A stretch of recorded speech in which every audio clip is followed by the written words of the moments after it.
In this video, you're going to see the most one-sided lure contest that I've conducted so far. One of these lures caught a slam before the other one caught anything notable. And what we were doing was we were fishing early morning, we were fishing at high tide. So we'll start with the on-the-water fun, and then at the end, I'll go through the reasoning why I believe this one lure just totally outperformed the other. Here's what happened. All right, Nick on the board with the trout. I'm using a prototype lure, and Nick is using the new Mulligan Bomber, and he is first on the board. Yeah, this lure, it's almost like a little wake bait designed as a mullet, and I've had some really good luck with the last couple of days, but I've never put it head to head, so now's the test. Yeah, there's some fish popping on this little area right here. This is where Nick caught that trout, and I believe there's some more with it, along with the ladyfish. Oh, there we are. Oh, another ladyfish. Well, the ladyfish definitely like this lure. It's like it's a trough and it's a shallow flat. Dang, I just had something thump it. It's a shallow flat right here in front of me. Ladyfish are all over this thing. The ladyfish were very aggressive at that spot, so we went and moved and got up into some shallower water near some mangroves, really looking for some snook and redfish to finish the slam. And here is the next action. All right, Nick is schooling the new lure here. It's like a snook.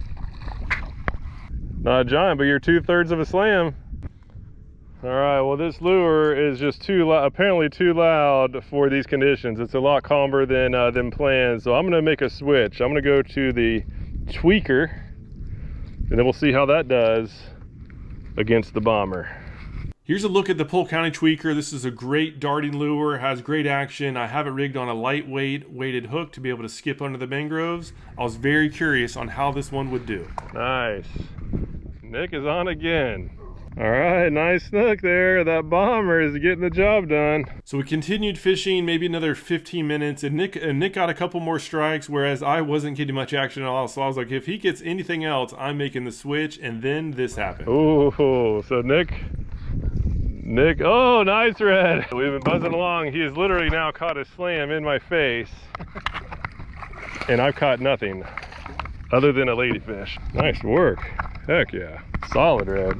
All right, well, it's getting to that point. If you can't beat them, join them. So I'm going to cut off the tweaker, and I'll be putting on the bomber. This is what he's using, the Slam Shady bomber, the new Mulligan Bomber with a 4/0 weighted hook.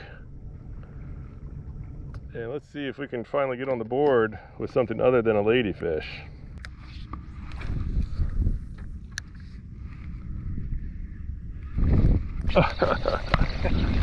All right, so I switched to the bomber, the Mulligan Bomber, and literally with like 3 casts into it, got my first fish. Little snook, quick release, a little guy. Yeah, that is the importance of lure selection. They are definitely dialed in to this profile. Let's see if we can get another one out of there. This thing skips so good. Yeah, this lure has a big advantage. It skips so far and it just casts really good and just is nice and easy, just cast and reel. If it twitches every so often, yeah, the fish dig it.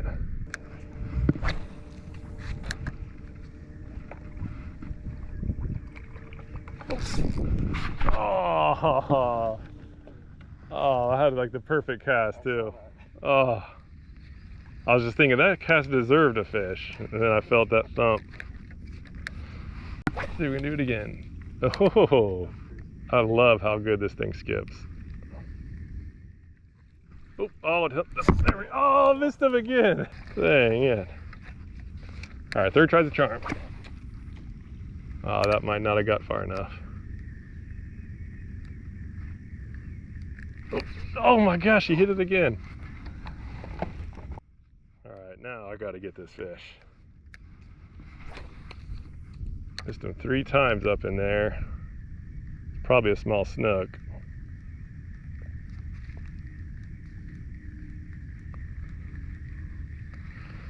Didn't want it that time. I didn't get quite far back enough. There we are. That one should do it. Oh, he hit. There we are. There we are. That was awesome. This is the best skipping lure I've ever used. And right now the water is really high and these fish are all pushed back up under the trees. There we are. Finally redeeming myself from a slow morning. This cast has the next catch, and as you can see, right, just a nice simple cast. This goes a long ways. I actually cast a little bit too far. I had to bump it out of the trees. Another benefit of this is it can be rigged weedless, and then obviously, as you can see, it certainly gets some action. So for that reason, this lure, it wasn't a surprise that this one ended up being the winner for the day. Another snook. So now time for the analysis of the lures. This was the one that won. This is the Mulligan Bomber. It's the 5-inch Paddletail. This is brand new. We had it rigged weedless. This was to skip up under the mangroves. I was using the wake bait. It was a different color, but this was the style lure. This is a new prototype wake bait that we have. The theory was, does the noise, the added noise and vibration of the wake bait, would that help call out the fish from under the mangroves more so than a paddletail that's weedless that can be skipped up under the mangroves? And it was very clear the paddletail was the answer. It was a high tide, the fish were up under the trees, and this was essential for getting closer to the fish. They simply were not coming out of the trees for the louder lure. It was literally to the point where I stopped using it because I was getting like no strikes at all, and Nick was catching all the fish. So the core lesson is really about lure selection, and make sure to choose your lures based on the conditions. The prior 2 days, I was on fire with this lure, this wake bait, but the water was much more churned up. It was windy, the water was churned up, the fish were out of the mangroves, and this was getting their attention. But on this particular day, the wind died down, the water was up higher, so we needed this weedless lure that skips great to get right in their face and get those strikes that were not happening with the wake bait. And last but not least, let me show you this rod. This is the new rod we have, and this is what Nick was using. It's called the Slam Stick.